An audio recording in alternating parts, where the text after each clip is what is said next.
આ ટિકિટ એ ગેનીબેન ઠાકોરની ટિકિટ નથી. આ ટિકિટ કોંગ્રેસ પાર્ટીના આગેવાનોને 36 કોમના અવાજને આ ટિકિટ આપી છે. એટલે ગેનીબેન એક માત્ર નિમિત્ત છે. આ જંગ એ બનાસકાંઠાની જનતાએ સ્વભૂ અને કોંગ્રેસના કાર્યકરોને લડવાનો છે. ત્યારે મારા સૌભાગ્ય પ્રમાણે આપ સૌને 100% ખાતરી આપું છું કે મારા 28 વર્ષના રાજકારણમાં 18 વર્ષે તાલુકા પંચાયતના પ્રમુખથી કરીને આ 2024 એટલે 28 વર્ષ સુધી બનાસકાંઠાની જનતામાં જે મારા વિસ્તાર પૂરતી હું ચૂંટાયેલી હોઉં, જિલ્લા પંચાયત હોય, તાલુકા પંચાયત હોય, 2 ટર્મ મારી વિધાનસભા હોય, તો મેં જનતાનો અવાજ એ પંચાયતથી કરીને વિધાનસભા સુધી ઉઠાવવા માટેનો કાયમી પ્રયત્ન કર્યો છે. એમાં મીડિયાનો પણ કાયમી સહકાર મળ્યો છે.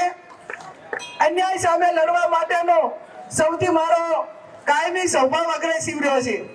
કોઈને પણ અન્યાય થાય વહીવટી તંત્ર મારફતે અન્ય રીતે, ત્યારે એને ન્યાય મળે એને માટેના વહીવટી તંત્ર સામે કે કોઈ પણ રીતે ક્યારે પણ પીછેહટ કર્યા સિવાય એક લડવૈયા તરીકે અને સામેની વ્યક્તિને ન્યાય મળે એના માટે કોઈ પણ પ્રકારનો નફા નુકસાનના ધોરણ જોયા વગર, પાછું જોયા વગર કાયમી એગ્રેસિવ રહીને લડવા માટે કાયમી મેં કોશિશ કરી છે. ન્યાય પર અપાવવા માટેના પ્રયત્નો કર્યા છે. ચાહે બેન દીકરીનો પ્રશ્ન હોય, ચાહે નશા માટેની વાત હોય, દારૂબંધી માટેની વાત હોય, વિકાસના કામો માટેની વાત હોય, કોઈ પણ પ્રકારની વાત હોય તો વિધાનસભાનું ગૃહ હોય, મીડિયા હોય કે આમ વહીવટી તંત્ર સામે લડી અને લોકોને ન્યાય આપવા માટેનો પ્રયત્ન કર્યો છે.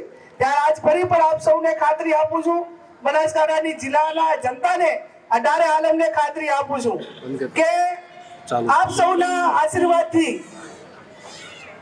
મેમ્બર ઓફ પાર્લામેન્ટ લોકસભા સુધી પહોંચવાના આશીર્વાદ મળશે. તો જે પ્રમાણે અમારો ચૂંટણી ઢંઢેરો હશે અને જે પ્રમાણે મારા સૌભાગ્ય પ્રમાણે આપ સૌને ખાતરી આપું છું કે તમારા મુદ્દા ઉઠાવવામાં, તમને ન્યાય અપાવવામાં, તમારા કામો કરવામાં, તમારા સુખ દુઃખના ભાગીદાર થવામાં એક ટકો પણ ક્યારે પીછેહટ નહીં કરું અને કાયમી તમારા વચ્ચે રહીશ. બધા યુવાનોએ સોશિયલ મીડિયાએ એક સૂત્ર આપ્યું છે, બનાસની બેન ગેનીબેન. તો આપ સૌ પણ એક બેન તરીકે જ્યારે તમારી પાસે આવીશું વિનંતી કરવા, ત્યારે આમ તો મેં અવારનવાર તમામ પ્રસંગો મીડિયા વાળાએ પણ કીધું છે અને આજે પણ આ ટિકિટ મળતા પહેલી વખત કહું છું કે આપણે ઘરે કોઈ સારો પ્રસંગ હોય, રૂડો પ્રસંગ હોય તો આપણી સંસ્કૃતિ, ભારતીય સંસ્કૃતિ પ્રમાણે બેન દીકરીને ત્યાં મામેરું લઈને જવા માટેની પ્રથા છે અને ધોળેસર મહાદેવના દર્શન કર્યા છે. તારા ચરોતર ગામની તો આજુબાજુના ગામોની વિશેષ ફરજ થાય છે કે ટિકિટ મળ્યા પછી પહેલી વખત અહીંયા ધોળેશ્વર મહાદેવના દર્શન કર્યા છે અને આપ સૌના આશીર્વાદ માંગ્યા છે. ત્યારે સૌથી સારામાં સારું ઘરે ઘરે મામેરું એ ચરોતરના તમામ સમાજો સાથે મળી અને મારે હીરા નથી જોતા, માણેક નથી જોતા, પૈસા નથી જોતા, મિલકત નથી જોતી, પણ એક તમારું મામેરામાં મત માંગુ છું, એક વોટ માંગુ છું અને મતનું મામેરું ભરી અને એક બેન તરીકે, દીકરી તરીકે આશા અપેક્ષા પૂરી કરશો અને આશીર્વાદ આપશો.